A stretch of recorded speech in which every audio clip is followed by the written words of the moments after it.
Assalamualaikum warahmatullahi wabarakatuh. Perkenalkan, nama saya Wahyudri Astuti. Saya di sini akan menjelaskan tentang penggunaan jam, kompas, tanda jejak, dan tanda-tanda alam serta tata cara pengembaraan kepada pramuka atau penggalang. Yang di sini adalah sebagai syarat untuk uji SKU poin 13. Jadi, penggunaan jam dan kompas dalam pengembaraan. Definisi jam. Jam atau satuan waktu, 1 jam terdiri dari 60 menit dan seterusnya. Jam dalam peranannya sebagai alat dalam KBBI dijelaskan sebagai alat untuk mengukur waktu seperti arloji dan lain sebagainya. Selanjutnya yaitu penggunaan jam untuk menentukan arah. Cara yang pertama yaitu letakkan jam tangan mendatar, arahkan jarum jam ke arah kedudukan matahari, kemudian garis tengah yang membagi jarum jam dan angka 12 adalah arah utara sampai dengan selatan. Cara yang kedua yaitu letakkan jam tangan mendatar, arahkan angka 12 jam tangan ke arah kedudukan matahari, garis tengah yang membagi angka 12 dan jarum jam adalah arah utara dan sampai dengan selatan. Selanjutnya yaitu cara memperkirakan waktu tanpa jam atau alat. Pada saat pengembaraan sangat penting bagi anggota pramuka untuk dapat menentukan waktu tanpa harus melihat jam. Cara penentuan waktu yang sederhana adalah dengan menggunakan cahaya matahari atau dengan keberadaan bintang. Contohnya yaitu waktu terbit fajar ditandai dengan cahaya matahari yang muncul dengan warna merah di sebelah timur dan cahayanya semakin merata. Fase ini biasanya ada pada waktu subuh sekitar pukul 4 sampai 4.30. Selanjutnya yaitu waktu terbitnya matahari, biasanya fase ini berada pada sekitaran pukul 5 sampai 5.30. Kemudian panjang bayangan hasil dari cahaya matahari sama dengan panjang bendanya, berarti ini terjadi pada sekitar pukul 9. Kemudian waktu tengah hari yang ditandai dengan bayangan benda yang tegak lurus akan menghilang atau tepat berada di bawah benda dan sifatnya statis atau tidak memanjang dan memendek selama beberapa saat. Ini menunjukkan waktu sekitar pukul 11.30 sampai 12.00. Kemudian selanjutnya panjang benda sama dengan panjang bayangannya, berarti ini terjadi menunjukkan waktu asar sekitar pukul 14.45 sampai 15 lebih 15 menit. Terbenamnya matahari yang ditandai dengan adanya cahaya kemerah-merahan di langit, ini menunjukkan waktu sholat maghrib sekitar pukul 13.30 sampai 18.00. Selanjutnya hilangnya warna kemerah-merahan di langit saat sore hari, ini menunjukkan sholat isya atau sekitar pukul 19.00. Selanjutnya yaitu definisi kompas. Kompas pada dasarnya merupakan suatu alat yang biasanya digunakan oleh seseorang dalam menentukan arah mata angin. Bagian-bagian dari kompas. Bagian-bagian kompas ini sangat penting ya. Yang pertama yaitu dial, yaitu permukaan di mana tertera angka dan huruf seperti pada permukaan jam. Seperti yang bisa kita lihat di sini, ini adalah namanya dial ya. Selanjutnya yaitu visir, yaitu pembidik sasaran.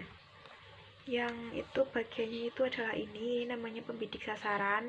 Kemudian ada kaca pembesar untuk membaca pembacaan pada angka, yaitu ini ya, yang di sini itu ada kaca pembesarnya. Kemudian jarum tunjuk itu yang ada di dalamnya ini, yang jarum ini jarum tunjuk. Kemudian tutup dial dengan 2 garis bersudut 45 derajat itu yang ini semua ini tutup dial. Selanjutnya yaitu alat penggantung, dapat juga digunakan sebagai alat penyangkut ibu jari untuk menopang kompas pada saat membidik. Itu ini adalah alat penggantungnya. Kemudian cara penggunaan kompas. Yang pertama, letakkan kompas yang kamu punya di atas permukaan yang datar. Setelah jarum kompas tidak bergerak lagi, maka jarum tersebut menunjukkan ke arah utara magnet. Yang kedua, bidik sasaran melalui visir dengan kaca pembesar. Miringkan sedikit letak kaca pembesar kira-kira 50 di mana berfungsi untuk membidik ke arah visir dan mengintai angka pada dial.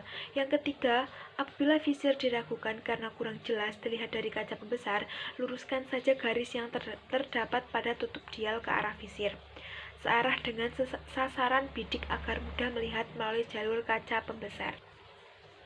Baik, itu adalah tadi penggunaan jam dan kompas. Selanjutnya saya juga akan menjelaskan tentang penggunaan tanda jejak dalam pengembaraan. Definisi tanda jejak. Tanda jejak secara sederhana dapat dipahami sebagai suatu tanda yang menunjukkan sesuatu, baik itu dapat berupa arah, jalan, atau bahkan menunjukkan suatu peristiwa atau kejadian. Pentingnya tanda jejak bagi seorang pramuka. Tanda jejak atau biasa disebut juga tanda medan sudah pasti menjadi hal yang tidak asing bagi anggota pramuka.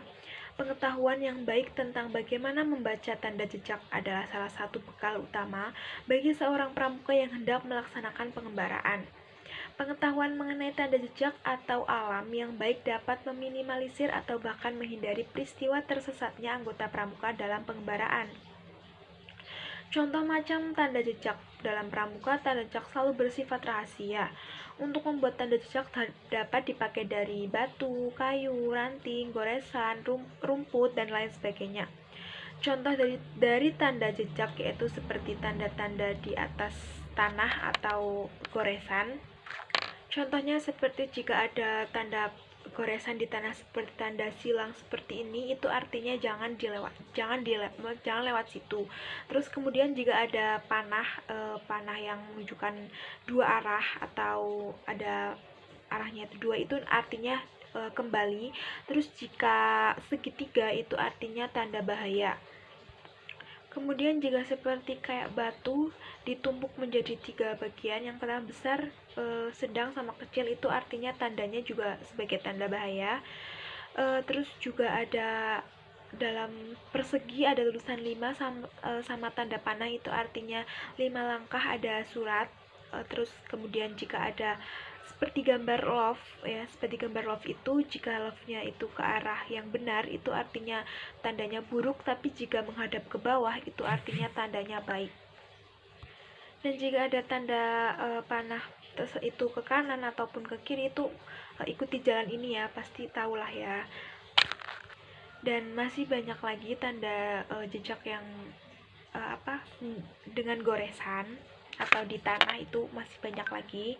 Kemudian saya akan memberikan contoh yang tanda dengan rumput. Misalnya kayak satu rumput diikat, itu kayak saya ada rumput terus diikat satu, itu artinya jalan terus. Terus jika rumputnya diikat 3 itu artinya ada bahaya. Terus jika Baik, selanjutnya saya akan menjelaskan tentang tanda-tanda dengan ranting.